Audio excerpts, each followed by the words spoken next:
Hi, this is Taryn Grome, editor of Pharma Voice. We met with numerous inspirational thought leaders at this year's DIA annual conference as part of our Editors Take video series. I hope you enjoyed this discussion. In this episode, Taryn meets with Donald A. Deieso, PhD, Chairman and CEO, WERB Copernicus Group, and Jill Johnston, President, Site Activation, WERB Copernicus Group. Welcome to Boston and the 2018 DIA conference. Taryn, it's a delight to be with you here today, as I do every year. I'm joined by one of my colleagues, Jill Johnston, so I'm looking forward to sharing some of this discussion with Jill. Thanks so much for having us. Oh, it's our pleasure. We're so delighted to have you be part of the Editors Take video program again, and we look forward to your insights on another provocative topic this year. So why don't we start with precision medicine? It's one of the buzzwords we keep hearing about. So how is precision medicine impacting clinical trials and the challenges that it provides and the opportunities? And how is WCG managing the additional complexity presented by trials that include genetic components?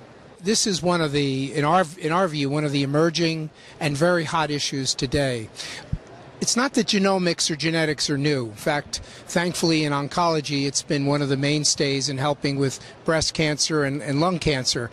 But what's different today is we're seeing more advanced genetics in making its way into medicine. In clinical trials, much less so. So, as you may be aware, we announced a very important partnership this week with Informed DNA, the largest group of genetic counselors in the country. Our purpose in the partnership is to help our pharma clients include more genetic insight into designing clinical trials and to the protocols for those trials.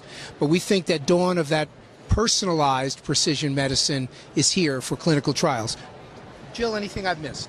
Yeah, we're starting to see over the past 12 to 15 months a lot more components of genetic testing into the clinical trials.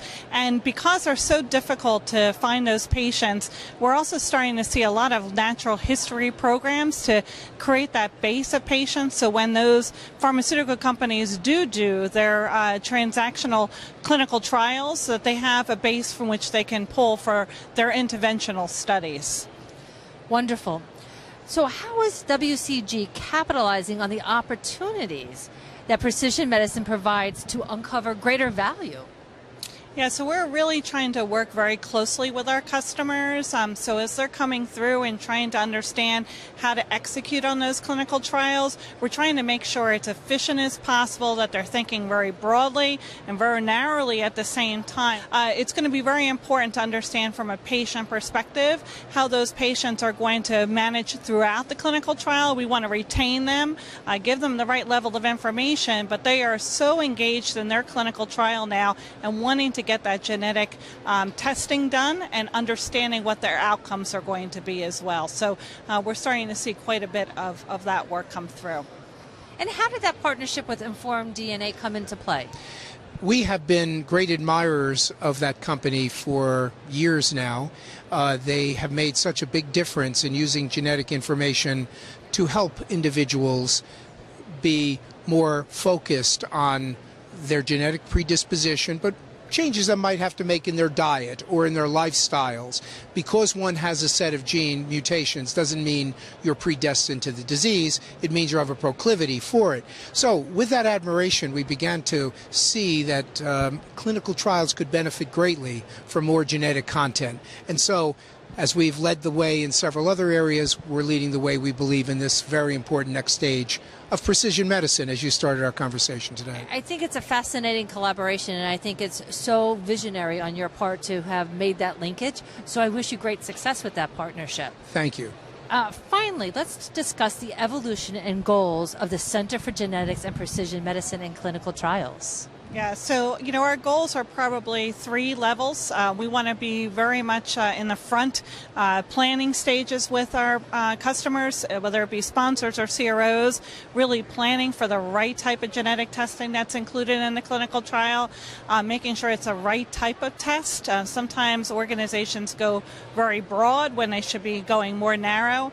The second component is really helping them around patient identification, high touch. The genetic counselor counselors with Informed DNA are getting to know the patients.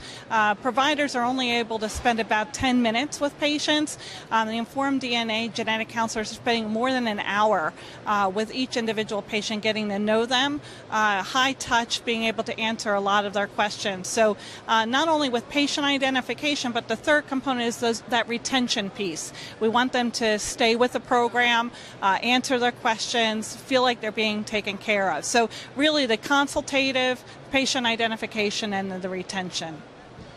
We've had some heart-touching situations in which clients, drug companies who have potential drugs for rare diseases, and in those instances they've said, gee, we need just a handful of subjects for the trial.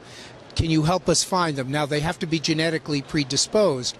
And so with our partner Informed DNA and with another partner we announced, Inspire, it's the largest community of those with rare diseases, we've managed to locate, find, and solicit those who are interested in joining a trial. Some of these rare diseases, there's only 200 or 300 cases worldwide. And so to play a role in helping some of those people become subjects for trials which could lead to a cure is probably as good a feeling as we could have. I couldn't agree with you more, and I want to congratulate both of you on such great work and wish you continued great success. Thank you for being with us. Taryn, thank you very much. A pleasure. For more information on this topic, visit our Thought Leaders website. For more Editors Take videos from the DIA Annual Conference, visit www.pharmavoice.com. Thanks for joining us.